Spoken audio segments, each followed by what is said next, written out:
Fala galera vascaína, eu sou o Thiago Fontes, falo direto de Brasília, Distrito Federal, trazendo mais um vídeo para o canal. Vamos bater um papo, trocar uma ideia, atualizações sobre o Vasco da Gama que entra em campo hoje para jogar do Campeonato Brasileiro. Antes, vou pedir uma moral, deixa o joinha, deixa o like, se inscreve no canal que é importante para ele ser indicado no YouTube. Você ativa o sininho, compartilha o vídeo e comenta que ajuda demais, beleza? Bom, vamos falar de Vasco, né? Joga hoje, é a despedida no Rio de Janeiro, a despedida em São Januário da temporada. A gente encara o Atlético Mineiro às 19 horas.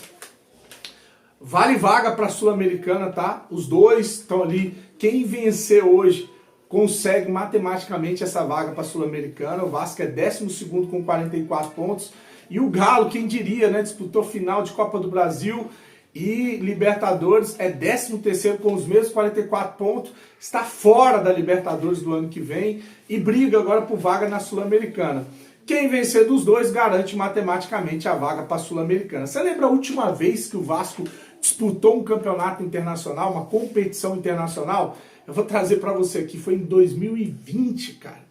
E se eu não me engano, o técnico era o Sapinto, viu? Aí o que acontece? O Vasco foi eliminado nas oitavas de final para o Defensa e Justiça. A gente empatou lá por 1-1 e perdeu em casa por 1-0 para o Defensa e Justiça. Vou trazer a escalação, nostalgia pura, se prepara aí para viver fortes emoções, né, com lembranças maravilhosas do time do Vasco de 2020, que foi eliminado nas oitavas da Sul-Americana. A gente jogou com 3 zagueiros, era a cara do Sapinto mesmo, né? O goleiro era o Lucão, que tá hoje no Bragantino. Se não me engano, tem aquela falha do Lucão, né? Que a bola vai no alto, depois ele sai chorando. Perdão. Então vamos lá. Lucão, a trinca de zaga. Miranda tava lá no emprestado pro Amazonas, né? Miranda, Marcelo Alves e Castan. Eram os 3. Castan já aposentou, inclusive. Pikachu tá no Fortaleza, Marco Júnior não sei onde tá, Léo Gil, se eu não me engano, tá no Colo-Colo. E o Neto, lembra aquele lateral Neto, que o pessoal ficava pedindo para botar ele, às vezes jogava avançado? Então, o Neto. Então essa era a linha depois da linha defensiva. Pikachu, Marco Júnior, Léo Gil e Neto. E no ataque, cara, Gustavo Torres, Benítez estava no América Mineiro, né? E o Ribamar, eita, acho que foi até do meme, Ribamar, errou gol pra caramba. E o Vasco foi eliminado na Sul-Americana 2020. 2021, 22, 23, 24, 25 a gente pode voltar, 4, 5 anos depois, voltar a disputar uma competição internacional. O time, cara, também não é lá essa bala toda, mas também ali o time era feio pra caramba, né? O time que eu tô falando agora pra 2025. A provável escalação do Vasco para o jogo de hoje contra o Atlético Mineiro, depois de você ter matado saudades aí do time de 2020, vem Léo Jardim, Puma, João Vitor, Léo e Piton. Eu não vou ficar mais xingando, né, perder meu tempo, tem gente que fica chateado porque às vezes você desabafa aqui e xinga. Gente, é canal de futebol, de torcedores. Aí não dá, né? Se você quiser um canal que não fale um palavrão, aí vai assistir a Universal, vá assistir canal de culinária, aí canal de futebol, o sangue passa aqui, cara. Principalmente com tudo que a gente está passando com o Vasco, é muito difícil conter. Eu já melhorei muito, porque eu xingava muito. Agora ainda tem gente que me xinga porque eu não xingo. Agora tá mansinho, o canal tá bem Nutella, porque eu ainda pego aí leve por causa de um monte de criança e família que curte o canal. Mas às vezes é incontrolável, a revolta ela fala mais alto, tá? Mas vamos lá, né? Hugo Moura, Cocão e Coutinho, Ryan, Teixeira e Verratti, essa provável escalação do Felipe. Horrorosa a escalação. O Felipe assumiu para fazer a mesma coisa que o Paiva estava fazendo. Porque o Ryan, a única diferença aqui é o Teixeira. Só, o resto é o time do Paiva. Não vejo diferença. E é um esquema com 3 atacantes, de novo. Né? Então tá aí o time do grande técnico Felipe. O Atlético Mineiro tem algumas baixas para esse jogo, tá? O Paulinho que vai fazer cirurgia, o Zarate, o Bernard e o Cadu, esses jogadores estão fora. Então o Atlético que vem de ressaca depois dessa eliminação lá perdeu o título na Libertadores. O Everson, Lianco, Bataglia, Júnior Alonso e Arana, Fausto Vera, Alan Franco e Gustavo Scarpa. No ataque, Vargas, Hulk e Davis. Só falta esse Vargas fazer gol no Vasco e arrebentar, porque eu falei que ele é horroroso na final aí do jogo contra o Botafogo. Então tá aí, Vargas, Hulk e o menino maluquinho, Davidson, será que vai fazer firula, gracinha hoje? Ele é vascaíno, né? Declarado vascaíno. Então tá aí o provável time do Vasco, né? O juiz David de Oliveira Lacerda e no VAR a tal da Daiane Muniz. Está aí a prévia para esse jogo, a despedida do Vasco em São Januário. Não espero um jogo aí vistoso, maravilhoso, principalmente olhando essa escalação, já dá um desânimo do caramba, né? O Atlético Mineiro também não está jogando absolutamente nada. Vontade, tá difícil de esperar isso desses dois times também. Enfim, vamos ver um jogo horroroso hoje à noite em São Januário, vai pela penúltima rodada do Campeonato Brasileiro. Hoje tem jogo do Vasco, hoje tem Campeonato Brasileiro, hoje tem a InPlay, que é um aplicativo de estatística. Cara, é um fantasy game. Você quer brincar no aplicativo aí durante o jogo, ou antes do jogo, no intervalo?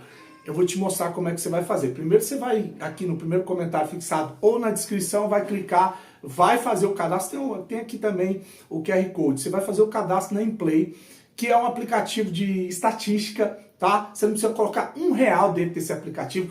Aí você ganha 1000 moedas. Todo dia você pode sacar lá 250 moedas para você brincar nos campeonatos e tentar acertar a estatística se você for bom. Quantos escanteios vão rolar, quantos cartões, né? Quem vai ter mais posse de bola. Eu teve um campeonato aí que eu acho que eu fiquei em 5º lugar e é muita gente que participa. Se você ficar ali entre o primeiro, o segundo e o terceiro, você ganha moedas e depois com um valor determinado de moedas, você pode até fazer saque em dinheiro. Mas como assim eu não coloco R$1 e posso fazer saque?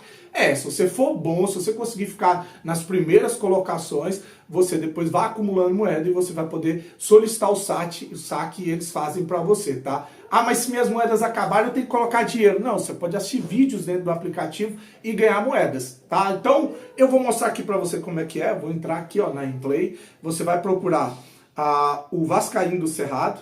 Entrou aqui no Vascaíno do Cerrado, obviamente, para me dar uma força. Você vai procurar uma competição, um campeonato. Tá aqui, ó. Eu vou colocar aqui...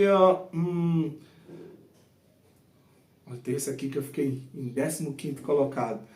É difícil pra caramba. A gente que acha que é fácil. Vamos lá. Então tá aqui, ó. Tô entrando.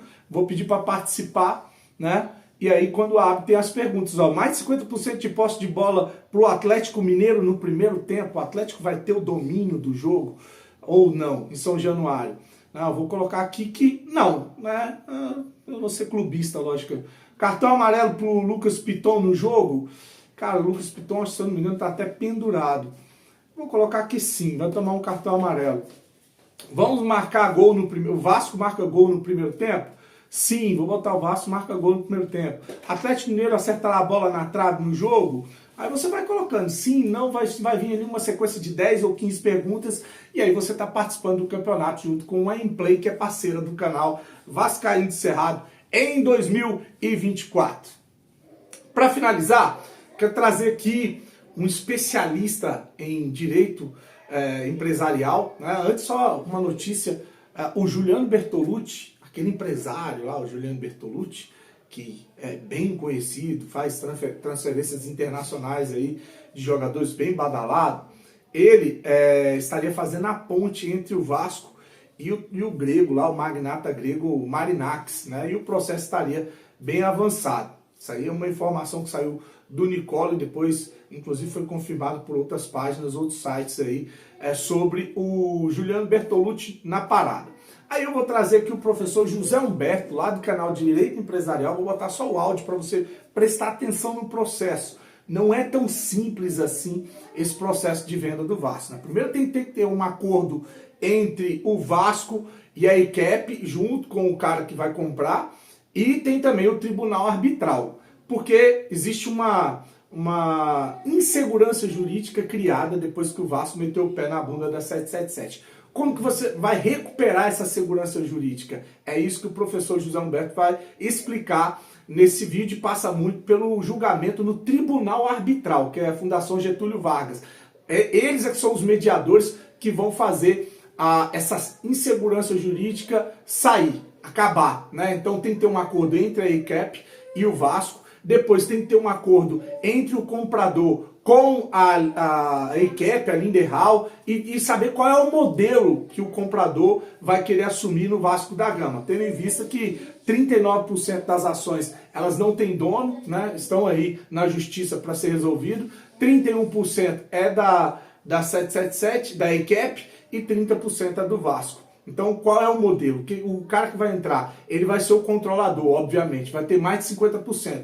Ele vai pegar os 39% que estão vagos, que não foi pago pela 777, e tentar comprar os 31% da ECAP. Aí ele passa a ter 70% da SAF do Vasco. E os 30% da SAF do Vasco? Lembrar que o Vasco só pode negociar 20%. Por lei, ele não pode abrir mão de 10%, que é o que mantém ali escudo, nome, tradição. Então, enfim, o que o Vasco pode negociar é 20%. Então, qual é o modelo que ele vai assumir? Quanto por cento ele quer? Quanto que ele vai estar disposto a pagar? Tudo isso aí vai pesar, inclusive o professor José Humberto disse que essa questão na justiça acaba desvalorizando também o Vasco na hora de fazer ali a proposta ou de fazer a valorização da SAF do Vasco. Vou deixar aí para você, curte, se inscreve no canal, até mais tarde, fique com Deus e saudações vascaínas. Atualizar essas informações do Vasco da Gama. Nós sabemos que a SAF do Vasco hoje é comandada pela associação, Pedrinho está no comando, mas sabemos também que existem 2 processos em trâmite que envolvem o Vasco e a 777 ou a ECAP. De um lado, um recurso está na Justiça Comum. O Tribunal de Justiça do Rio vai julgar nos próximos dias se a liminar que deu o controle e suspendeu o acordo de sócios para o Vasco Associativo aqui, se permanecerá dessa forma, ou seja, manterá o associativo no comando da SAF do Vasco. Essa decisão sairá nos próximos dias, num julgamento do agravo de instrumento, e ali nós poderemos ter essa decisão, essa manutenção, ou essa decisão no sentido de revogar a liminar e devolver o controle da SAF para a 777. Ambas são possíveis, mas dentro do que estamos observando, há, vamos dizer assim, uma possibilidade maior de manter esse cenário do associativo permanecer no controle da SAF. Paralelo a isso, nós temos a arbitragem entre o Vasco e a 777, a ECAP, que está discutindo o mérito desse contrato, né? Porque nós temos aí, na distribuição das ações, 39% das ações sem dono, vamos colocar dessa forma, e que devem ser destinadas aí dentro dessa relação contratual existente entre Vasco Associativo e a 777, que já detém 31% das ações. Bem, surgiu a notícia de que o grego Marinax tem interesse em comprar a SAF do Vasco. Por outro lado, nós sabemos desses 2 embrólios, um jurídico e outro arbitral. Ou seja, tem uma pendência entre os acionistas da SAF do Vasco. O Pedrinho, presidente, numa última entrevista, deixou claro que a intenção dele é de vender a SAF. Ponto. Deixou claro isso. A intenção é vender a SAF. Precisa de um investidor, precisa de um capital, mesmo porque as dívidas do clube ultrapassam R$1 bilhão, mesmo com o aporte da 777, que previamente já havia sido feito. Resumindo, precisa de dinheiro para gerir o futebol, já pensando inclusive em 2025. Mas pergunto para você, é possível fazer essa venda com a questão sob júdice? Ou seja, está na justiça. Um interessado, um investidor, ele fará essa compra mesmo com este cenário jurídico e arbitral? Temos ou não uma insegurança jurídica nesse aspecto? Bem, o que o professor José Humberto pode adiantar aqui para vocês? Em primeiro lugar, não tem como fazer essa venda sem passar pela arbitragem, sem resolver essa pendência que está posta em juízo, vamos colocar assim. Esse é um primeiro ponto. Segundo, não tem como a ECAP fazer a venda das ações dela sem dar preferência para o Vasco, mesmo que o acordo de sócios esteja suspenso. Porque ali na SA deve ser dada preferência ao outro acionista. O que isso dá segurança para o Vasco? De que não será feita a venda para um terceiro sem passar pelo Vasco. O Vasco precisa ser consultado. Terceira informação aqui muito relevante. O negócio, a compra do Vasco, caso aconteça, ela precisa passar pela arbitragem para formalizar dentro desse acordo como que essa compra será feita. Vamos pensar aqui da seguinte maneira. Que só o Vasco faça a venda da parte dela e que o investidor compre as 39 outros por cento. Mas como ficará a situação da ECAP? Ela poderá permanecer como acionista? Ou ela também obrigatoriamente deverá fazer a venda? Ou será feita a venda da parte dela, da ECAP, mais os 39%, mais um pedaço do Vasco? Vocês percebem que o investidor é quem determinará na proposta o que atenderá às expectativas dele? Por quê? Pedrinho já deixou claro, o Vasco Associativo não quer ficar com controle, mesmo porque o investidor desejará ter o controle. É assim que funciona. Para se ter uma ideia, essa decisão de afastamento do acionista majoritário em SAFs é a primeira que aconteceu no mundo. Então vejam a complexidade da questão aqui. Mas vamos lá. O investidor provavelmente comprará os 39%, comprará a parte da ECAP e ainda exigirá um pedaço das ações do associativo. E para isso, o Pedrinho já deixou claro que vai exigir garantias de que esse pagamento será feito, já que nós temos aí um passivo gigantesco e uma experiência muito ruim com a ECAP, com a 777. Bem, passo a passo dessas negociações, é assinado um documento confidencial, um NDA, esse que é o nome, para que esse grego faça um estudo da real situação econômica do Vasco, patrimonial, para fazer a proposta de aquisição deste clube e o formato que ele entende que deverá ser feito. E, avançando, será feito esse estudo do Vasco, essa due diligence, estudar se realmente é o que nós temos ali de verdade, o que está sendo informado, para que não tenhamos surpresas, né? O investidor saiba exatamente onde que está entrando. E mais, submetido à arbitragem para que ou tenha um acordo entre todas as partes, ou seja ali tomada uma decisão permitindo essa negociação ou não. O que o professor José Humberto entende? Uma decisão nesses valores, quer dizer, uma tomada de decisão de um investidor nesses valores, com tais obrigações, somente com um cenário de segurança jurídica. E para ter segurança jurídica, somente através da arbitragem, mas uma decisão jurídica que não possa ser revertida. Ou seja, o importante é que esse acordo não seja só com o Vasco Associativo, mas também com a ECAP, para que ela saia da jogada, saia da situação, saia da condição de acionista, para trazer segurança jurídica, porque o investidor dará prosseguimento tendo um acionista, a associação unicamente. Aí você me pergunta, professor, mas e aquela ação lá nos Estados Unidos, da Leadenhall, que mandou, né, ou determinou, ou proibiu a venda dos ativos da ECAP sem comunicar isso ao juízo lá? Nós sabemos que a Vasco, o SAF não está lá naquela demanda, mas afirmar com certeza, ou certeza absoluta, que aquela ação lá não possa impactar aqui, é uma imprudência da parte do professor José Humberto. Porque veja, o que acontecer aqui, caso seja informado pelo próprio credor lá naquela demanda, será apreciado pelo juiz daquela causa. E poderá sim entrar ou decidir algo nesse sentido, o que trará também insegurança jurídica para esse caso. Por isso que o investidor aqui, prudente seria também que tivesse essa garantia quanto a esse credor que está lá nos Estados Unidos, para que não tenha uma surpresa posterior, já que estamos falando de mais de R$ 1 bilhão de valor investido em uma SAF. Percebam que a questão é complexa. Para que o investidor faça realmente a aquisição do Vasco, existe um cenário jurídico muito complicado que precisará ser superado para trazer essa segurança na operação. Isso pode afetar claramente, né, o cenário da negociação, né, pode trazer um preço inferior, ou seja, uma condição pior para o Vasco nessa negociação.